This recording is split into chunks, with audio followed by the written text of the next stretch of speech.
Hi guys, I'm going to read the story of Ferdinand by Monroe Leaf, drawings by Robert Lawson.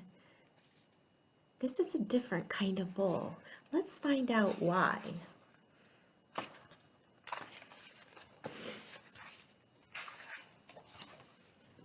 There's the title page. I like the illustrations, don't you?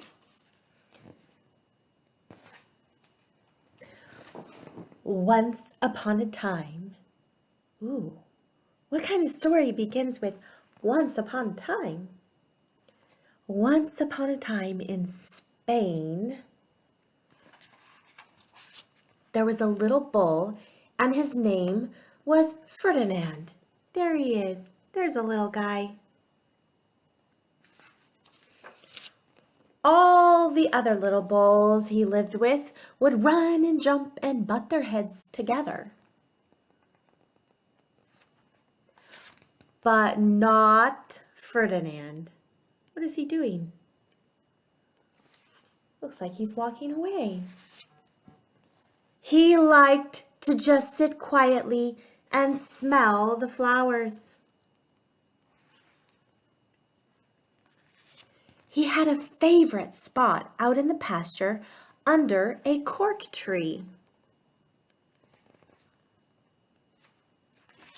It was his favorite tree, and he would sit in its shade all day and smell the flowers. What a peaceful bull. Sometimes his mother, who was a cow, would worry about him, kind of like your mom might worry about you sometimes. She was afraid he would be lonesome all by himself. Look where he is, under the tree, all alone. Why don't you run and play with the other little bulls and skip and butt your head? She would say. But Ferdinand would shake his head. I like it better here where I can just sit quietly and smell the flowers, Mama. There they are talking. His mother saw that he was not lonesome, and because she was an understanding mother, even though she was a cow, she just let him sit there and be happy.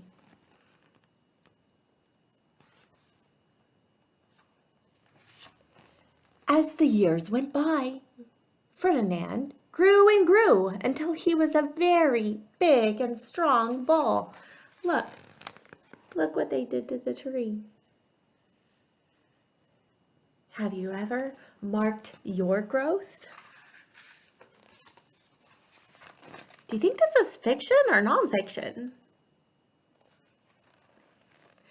All the other bulls who had grown up with him in the same pasture would fight each other all day. They would butt each other and stick each other with their horns. That doesn't sound very nice, does it? What they wanted most of all was to be picked to fight at the bullfights in Madrid. Ooh, they wanted to be the bulls picked for the bullfights. But not Ferdinand. He still liked to just sit quietly under the cork tree and smell the what? The flowers. One day, 5 men came in very funny hats to pick the biggest, fastest, roughest bull to fight in the bullfights in Madrid. What do you predict's going to happen? Let's find out. All the other bulls ran around snorting and butting, leaping and jumping, so the men would think that they were very, very strong and fierce and pick them for the bullfight. They were showing off, weren't they? Ferdinand knew that they wouldn't pick him, and he didn't care, so he went out to his favorite cork tree to sit down.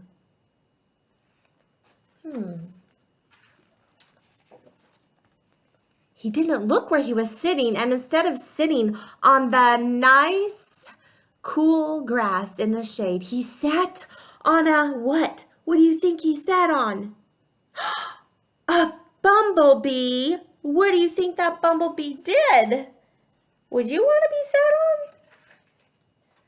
Well, if you were a bumblebee and a bull sat on you, what would you do? You would sting him, that's right, and that is just what this bee did to Ferdinand. Then what's going to happen? Wow, did it hurt? Ferdinand jumped up with a snort. He ran around puffing and snorting, butting and pawing the ground as if he were crazy. Oh, those men are still there. What do you think might happen? There they come running. The 5 men saw him and they all shouted with joy. Here was the largest and the fiercest bull of all. Just the one for the bullfights in Madrid. Do you think they're right? Do you think he's the fiercest? I wonder what's going to happen. So, there they are. What did they do to him? They took him away for the bullfight day in a cart.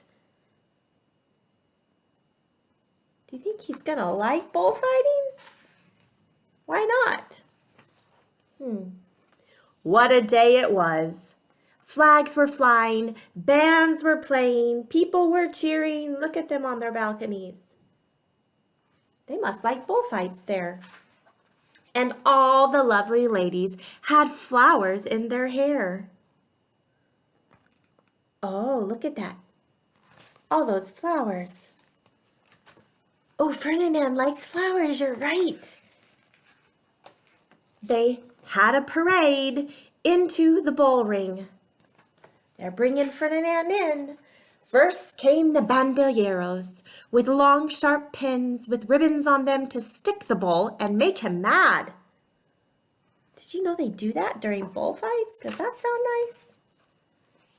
Next came the picadoros, who rode skinny horses, and they had long spears to stick in the bull and make him madder. Oh no, that doesn't sound nice. Then came the matador, the proudest of all. He thought he was very handsome, and he bowed to the ladies. He had a red cape and a sword, and he was supposed to stick the bull last of all. Wow. But then came the bull, and you know who that was, don't you? Ferdinand. Is Ferdinand gonna like this? They called him Ferdinand the Fierce. Do you think that's a good name for him? Not this character. I don't think he's really fierce, do you? And all the banderillos were afraid of him, and the picadores were afraid of him, and the matador was scared stiff. They saw what a huge bull he was. Do you think they should have been scared? No, not if they knew him. Ferdinand ran to the middle of the ring, and everyone shouted and clapped because they thought he was going to fight fiercely and butt and snort and stick his horns all around. Do you think he's going to do that? But not Ferdinand. When he got to the middle of the ring, he saw the flowers in all the lovely ladies' hair, and he just sat down quietly and smelled from a distance. He loves flowers, doesn't he? He wouldn't fight and be fierce no matter what they did. He just sat there and smelled. And the banderillos were mad, and the picadores were madder, and the matador was so mad he cried because he couldn't show off with his cape and sword. Look at, they're the ones upset. Not Ferdinand. He's just sitting there quietly, calmly. So they had to take Ferdinand home. Oh, do you think he liked that? I think he liked home much better, don't you? And for all I know, he's still sitting there under his favorite cork tree, smelling the flowers just quietly. And he is very happy. The end. Now, sometimes we are different than others, and it's okay to be different. That's the way we were made. I hope you have a different sort of day. Thanks for watching our YouTube channel. Don't forget to subscribe.